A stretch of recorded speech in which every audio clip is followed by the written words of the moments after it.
अध्यक्ष महोदय, माननीय सदस्यों से निवेदन आपने कर रही हमें हूं, सभी आपदा आप प्रबंधन बैठिए। संशोधन विधेयक 2024 पर बोलने का मौका दिया, इसके लिए आपको बहुत बहुत धन्यवाद। महोदय, आज जो यह संशोधन बिल माननीय मंत्री जी के द्वारा लाया गया है, जिसमें एक तरफ तो यह राज्य की राजधानियों और नगर निगम वाले शहरों को एक अलग शहरी आपदा प्रबंधन प्राधिकरण गठित करने का अधिकार देता है, पर वहीं दूसरी तरफ यह बिल विशिष्ट मामलों पर नियम बनाने के लिए केंद्र सरकार को राज्यों से ज़्यादा शक्ति प्रदान करता है। महोदय, हमें लगता है कि शक्तियों का केंद्रीकरण होने से आपदा प्रबंधन में देरी हो सकती है, जिस कारण वित्तीय लेन देन का हस्तांतरण और समय पर तत्काल आवश्यक कार्यवाही के साथ साथ ज़रूरतमंदों को राहत सहायता पहुंचाने में कठिनाई हो सकती है। महोदय, उत्तर प्रदेश सरकार के पास बाढ़ प्रबंधन से निपटने के लिए पैसा ही नहीं रहता। अभी हाल में 2024 में बरसात के समय हमारे यहाँ राप्ती नदी में भीषण बाढ़ आई हुई थी, जिसमें मेरे संसदीय क्षेत्र श्रावस्ती के प्रभावित क्षेत्रों का मैं भ्रमण कर रहा था। वहाँ के अधिकारी से मैंने जब बात किया तो अधिकारी ने साफ शब्दों में कहा कि बाढ़ खंड के पास कोई पैसा नहीं है। एक तरफ सरकार कहती है कि हम संशोधन बिल ला करके और अच्छी व्यवस्था देने का प्रयास कर रहे हैं, लेकिन जब सरकारी विभाग ये कह रहा है कि मेरे पास पैसा नहीं है, तो ऐसे में आपदा से कैसे निपटा जाएगा। अतः महोदया, आपके माध्यम से माननीय मंत्री से मेरी मांग है कि उक्त प्राधिकरणों के गठन के साथ साथ उनको तात्कालिक जरूरी और गंभीर मामलों में निर्णय लेने की स्वतंत्रता के साथ साथ स्थानीय स्तर पर अत्याधुनिक संसाधनों की उपलब्धता, बचाव एवं आपदा प्रभावित क्षेत्रों के पुनर्वास हेतु धन की पर्याप्त व्यवस्था हो सके, यह विधेयक में सुनिश्चित किया जाना चाहिए। साथ ही कई बार ऐसा होता है कि एनडीआरएफ और एनडीआरएफ तमाम अन्य सहायता टीमों को आपदा प्रभावित क्षेत्रों तक पहुंचाने में 2 घंटे 3 घंटे का समय लग जाता है और वो समय पर नहीं पहुंच पाते हैं, जिस कारण भारी जानमाल का नुकसान हो जाता है। इससे बचने के लिए एनडीआरएफ एसडीआरएफ की संख्या को बढ़ाया जाए और उनको ब्लॉक स्तर पर रखा जाए, जिससे वो समय पर घटनास्थल पर पहुंच सकें और ज़्यादा से ज़्यादा लोगों की जान बचाई जा सके। देश और प्रदेश के सभी आपदा संभावित क्षेत्रों में स्थानीय स्तर पर एक आपदा निगरानी तंत्र स्थापित किया जाए, जिसमें उस क्षेत्र के जनप्रतिनिधियों को भी शामिल किया जाना चाहिए और साथ ही खाड़ी और पूर्वी तट के राज्यों सहित देश में चक्रवात के कारण आने वाले भीषण जो तबाही से निपटने के लिए पूर्व चेतावनी प्रणालियों का उपयोग, जैसे भारतीय अंतरिक्ष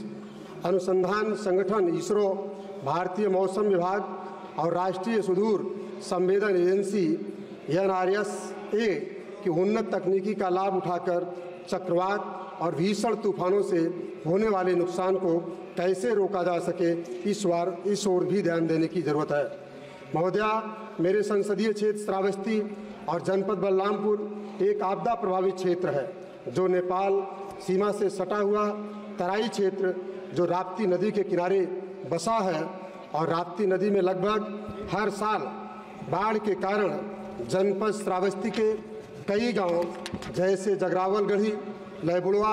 पासीपुरवा, लौकीहा, खैरी, भुतहा, सनहिया, शिकारी चौड़ा, रामनगर, गणेशपुर, गोलपुरवा आदि गांव, साथ ही जनपद बलरामपुर के चौकाकला, रामगढ़, मेटाहवा, लालपुर, बिशुनपुर, मदारगढ़,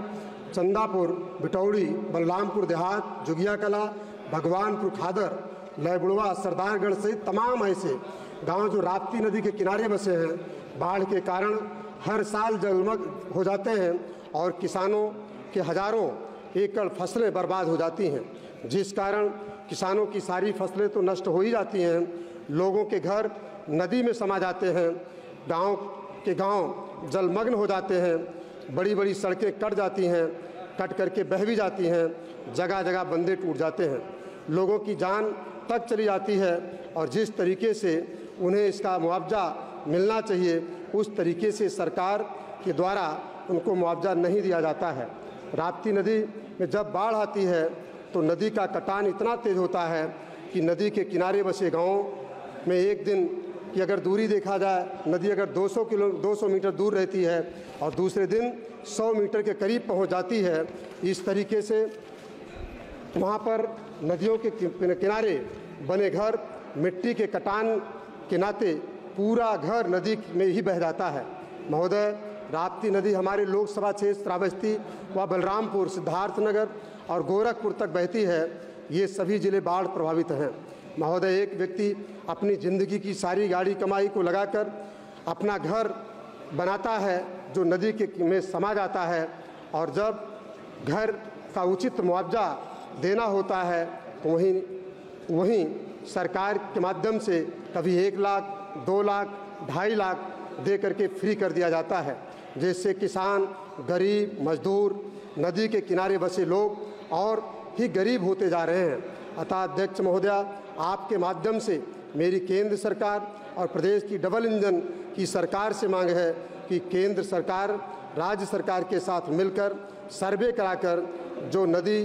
के किनारे कटान में घर बह जाते हैं उन्हें उचित मुआवजा के रूप में कम से कम 20 लाख रुपए